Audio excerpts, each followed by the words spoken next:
ये कहानी है नदी किनारे बसे एक छोटे से कस्बे में रहने वाली कमला की, जिसके हाथों में कभी चूड़ियां थीं और किस्मत ने उन्हें मेहनत की लकीरों में बदल दिया। कमला एक साधारण सी औरत थी। पति की मौत के बाद उसकी दुनिया उसके 2 बच्चे थे, 7 साल का मोहन और 4 साल की गुड़िया।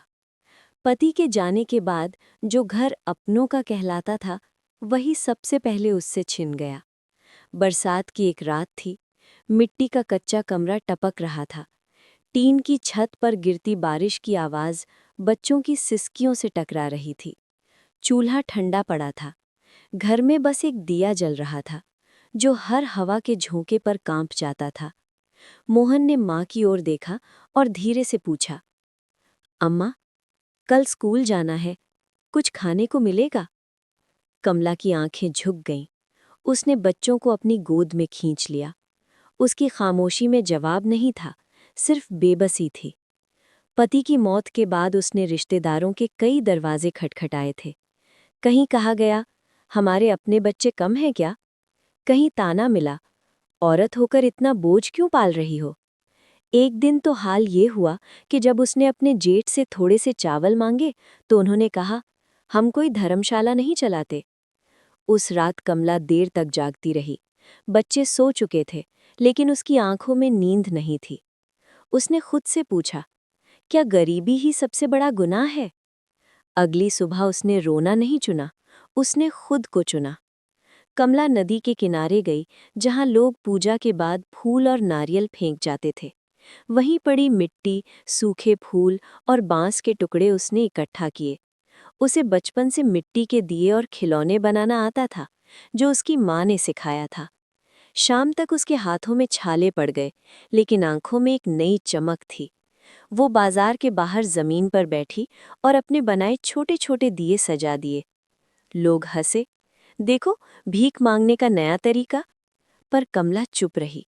पहले दिन एक भी दिया नहीं बिका, दूसरे दिन 2, तीसरे दिन 5। धीरे धीरे त्योहार आने लगे, दियों की मांग बढ़ी। कमला रात रात भर जागकर काम करती, खुद कम खाती, लेकिन बच्चों की थाली कभी खाली नहीं रहने देती।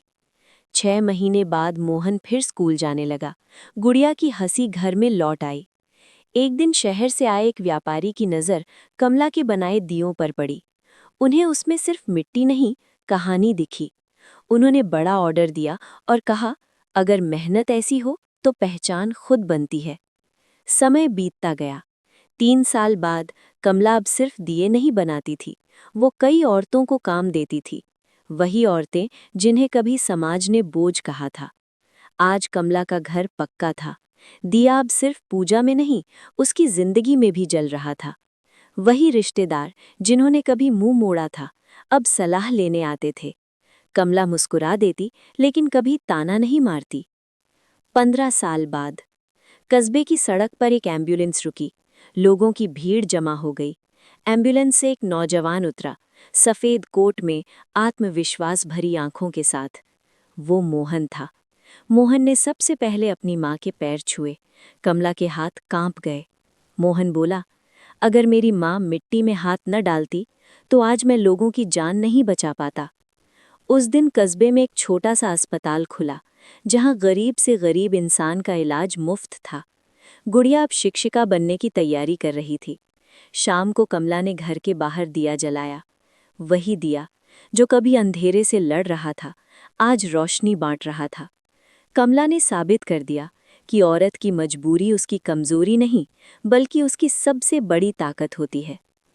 अपनों की बेरुखी उसे मिटा नहीं पाई, बल्कि उसे ऐसा बना गई कि आज उसकी कहानी दूसरों के लिए उम्मीद बन गई।